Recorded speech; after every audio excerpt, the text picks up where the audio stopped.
family in mourning after their loved one was found dead on the side of the road, believed to be the victim of a hit and run. But now investigators say the autopsy results say otherwise, leaving 26-year-old Morgan Carr's family pleading for answers as to how he was killed.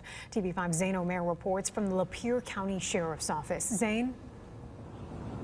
David and Meg, Danielle Carr Deming describes her nephew Morgan as someone who would light up the room. She says he loved to hunt, fish, and he worked in construction with his dad. But all of that came to an end when Morgan died earlier this month. Now the Carr family is asking anyone with information to step up and help them figure out how. Kind, funny, and just a really good human. Those are the words used by Danielle Carr Deming to describe her nephew, Morgan Carr. He had the biggest, best smile. He had bright blue eyes and this big smile. But on May 4th, Carr Deming received a phone call from her father, changing her life and family forever. Morgan, he basically said, Morgan's dead.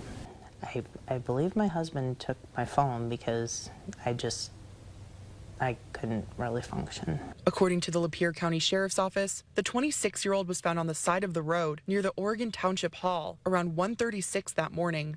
To check the welfare is what they originally thought. They found a male individual laying on the roadway and that not breathing. Detective Sergeant Jason Park says he thought Carr's death was caused by a hit and run, but his injuries were not consistent with a hit and run, shifting the investigation to a suspicious death. This was not an individual walking. They're not in an upright position walking alongside the roadway. So we know that we have some unique circumstances here. Now, Carr's family is looking for any answers as to how Morgan died. Someone knows what happened. And the idea of someone being there when it happened and then leaving is extremely hard. Park says Carr was found almost 5 miles away from where he was last seen alive, on Marathon Road between Mount Morris and Clam Road between 12:28 and 1:36 in the morning. But about 1:14 a.m. we do got a pickup truck driving through that area. And that is something that we're kind of focusing on. We want to identify that individual. We want to have a talk with that individual. Parks pleading for the driver of the pickup truck to come forward. They already lost him. You know, they deserve to have these answers. Giving the Carr family some clarity as to what happened to their son, brother, and nephew. It helps with a little bit of closure, a little bit of peace.